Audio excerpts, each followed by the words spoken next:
Hey, welcome back to the Chamber of Spoilers. So a while ago, oh, hi Fozzie. Are you joining us? So a while ago I did a video about John Mulaney, who, if you don't know, is a popular comedian who has just gotten a divorce. Mulaney has the reputation of being kind of a genuine, affable guy before this happened, and kind of a wife guy, so this kind of took everyone by surprise. In that video, I alluded to what I called the first wife phenomenon, which is what I called the practice of usually men divorcing their first spouse once they become rich and famous. So this is kind of a deeper dive on the first wife phenomenon, what it is, what it means, and what it tells us. First, let's define this whole thing a little more narrowly. So there are three main players in this game. There's the usually male spouse or partner, who we'll call the subject. There's the first wife, and then there's the new model, who is the partner that the subject has attached themselves to after, during, or before the divorce. So the first wife must be A, the domestic partner, legally married or not, B, in a relationship with the subject prior to success, C, divorced or dumped after their partner has reached some renown, and D, replaced by a more desirable partner. The latter is in quotes because obviously all relationships are different and the desirability of a subject is relative. But this whole topic is a ridiculous pile of fat phobia, ageism, and misogyny, so bear with me. Let's talk about what desirability in a partner means in this case. In a lot of these situations, a desirable partner is 1. Young, usually of childbearing age or premenopausal. 2. Traditionally beautiful or hot, i.e. skinny with European features. 3. Wealthy. 4. Famous, that is well-known or sought after. 5. Connected. This differs from fame as it is related to power. You can be connected to influential people without being famous yourself, but it does confer a significant degree of power. 6. Successful, doing well in their field and well perceived. The new model usually has these traits even if the first wife has them too, but the new model has them to a higher degree. And you really can't talk about the subject without addressing the inherent misogyny in this conversation. This worldview posits women as assets and objects rather than people. They're meant to serve political, social, and dynastic purposes rather than existing for their own sake. To begin our analysis, I'm actually going to throw pretty far back, to the 1500s. Henry VIII is known for a few big reasons. He was the father of 2 influential queens, the founder of the Anglican Church, and he had 6 wives. He makes Richard III look like a teddy bear. That joke is just from my Shakespeare professor. But Henry VIII is actually a perfect example of the first wife phenomenon writ large, taken to a terrifying extent. He was married for 2 decades to Catherine of Aragon, whom he claimed to love, but the couple weren't able to produce an heir, in this case a living male child. Catherine gave birth and was pregnant many times, but only gave birth to 1 child who survived to adulthood, Mary. Catherine was rich and connected, but she couldn't fulfill the main duty of her station, which was to provide an heir. Henry's pursuit of male issue is, incidentally, an insane obsession that ends without success. And for that, I suppose we can have a little schadenfreude, because he was a very bad man. Henry married Anne Boleyn, who he also claimed to love, and she was young, beautiful, and connected, being of noble birth. She gave birth to Elizabeth Tudor, but her only son was stillborn. Henry set Anne aside, and pretty swiftly after that, her enemies were able to convict her of several crimes and have her executed. Jane Seymour, Henry's next wife, was finally able to give him the son he desired, but she died soon after.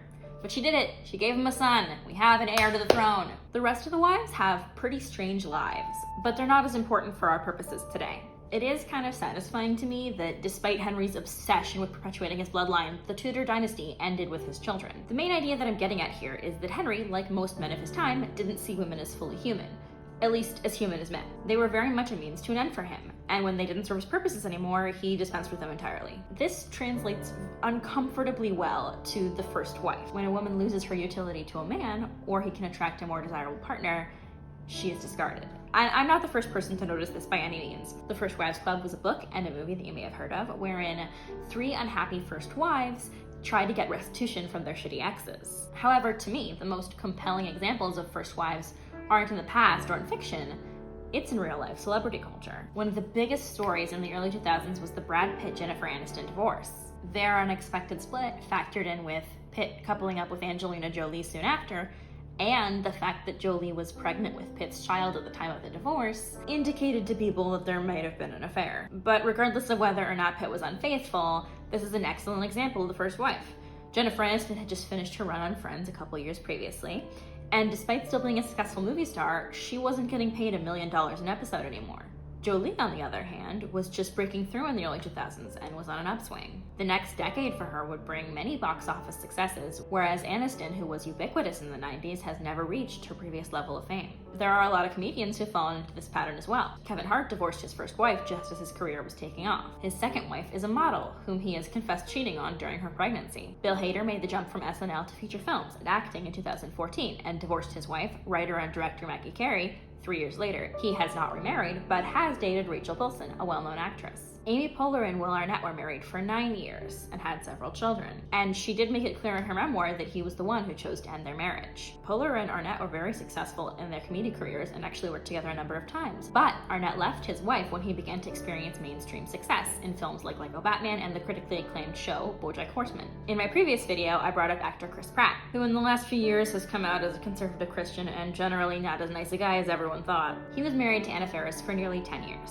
At the time they married, she was more successful than him, but his breakthrough on Parks and Recreation led to larger roles in the Marvel Cinematic Universe and Jurassic World. Faris has remained primarily a television actress, though her TV show Mom is critically acclaimed. Faris and Pratt divorced, and Pratt remarried Katherine Schwarzenegger a year later. Schwarzenegger ticks off almost all the boxes on this list, actually. She's 10 years younger than both Pratt and Faris. She's an heiress and both famous and connected, as her mother was a Kennedy, and her father is the former governor of California, Arnold Schwarzenegger, known for his roles in the Terminator movies in the 80s. And then there are a few people who are famous for being rich, some of our more obvious instances of this. Elon Musk and Jeffrey Bezos in particular. Musk's first wife, Justine, has written publicly about how difficult their marriage was, how he encouraged her to go platinum blonde, and married an actress not long after they divorced. Musk has since divorced again and is now in a very confusing and somewhat disturbing relationship with singer Grimes. She is 20 years younger than him. And unfortunately, supposedly nice guys aren't immune to this. Author Neil Gaiman has had a career writing for over 30 years and has had a kind of cult following in addition to more mainstream readers. In the 2000s, he started getting a lot of film adaptations of his works, including Coraline and Stardust. These raised his profile, and he divorced his first wife the same year Stardust was released. He remarried Amanda Palmer a few years later, and they have a son. She is 15 years younger than he is. Now you might be saying, well, there have to be instances of women divorcing their spouses in the same way. Honestly, I couldn't find much. The highest profile divorces in the last 2 decades have been Sandra Bullock, whose husband was unfaithful, Angelina Jolie, whose husband is an alcoholic, and Kim Kardashian, whose husband is refusing treatment for mental illness. I do think Kim Kardashian is actually an excellent example of a woman in this role because she traded in her second husband for Kanye West, who was a higher profile spouse, more wealthy and better known than her second husband, who nobody remembers. The Kardashians are unrepentant social climbers though, and it turns out that Kim's mother Kris actually married her second spouse, Caitlyn Jenner, prior to transition, about a month after her divorce from Robert Kardashian was finalized. So I think it's safe to assume that there have been women who've engaged in this same kind of behavior. Greed isn't a gendered vice, and I think we can all agree that there are people who use their relationships with others in order to get what they want.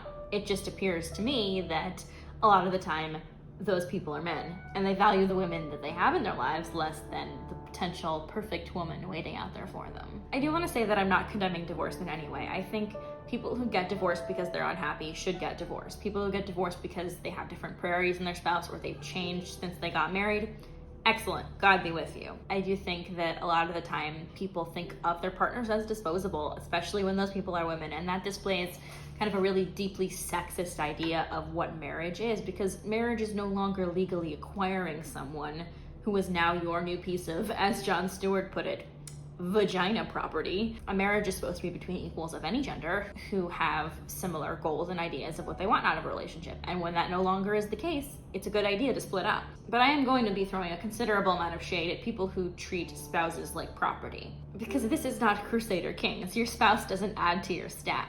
Okay? And the fact that a lot of people don't treat their former or current spouses with respect, it says a lot. I have, for the purposes of this video, excluded people like Elizabeth Taylor or Larry King, who are known to have gotten married numerous times. But if you do look at people of this similar economic status, you do tend to see this trend more aligned with men than with women. I do think this view of relationships is pretty dark, personally. A member of my family was a doctor, and he and his wife would often talk about how disappointed they were when one of their old friends would divorce their wife and remarry somebody new, and kind of how they were one of the last intact couples in their social circles. And these people were upper middle class. And they would talk about how their friends and colleagues would divorce their wives and the mothers of their children to marry younger women. I think this phenomenon is obviously not limited to the wealthy and the famous. And obviously the only people who can understand relationships are people inside of them. But the frequency of this practice, I think, can tell us a lot about how women are valued in relationships and about how that really hasn't changed that much since a time when women were thought of as property. Like, there are still people in my family, when they meet childless couples, will say, "Oh, that's so sad," as though having children is the only form of happiness, or as though the only goal of every couple is to become parents. I think the persistence of the first wife phenomenon kind of belies the idea that women are equals in their relationships, because a lot of the time these women are powerful women in relationships with powerful men, and they still don't have an equal say in what happens in their lives. Two people are in a relationship, but it only takes one person to end it, and I think it's pretty dark to think about how little agency a lot of women still have in their lives. Anyway, on that bright and shiny note, thank you for watching. I have thought about doing a video about relationship age gaps because I don't necessarily think they're wrong. In this video, I've addressed a lot of relationships that have age gaps. I do think at a certain point, age doesn't matter as much, but there are definitely instances in which I'm like, that's not great. But if you're interested in a video about age gap relationships, leave a comment down below. Please do like and subscribe. I appreciate all of it, and thank you for watching. Bye.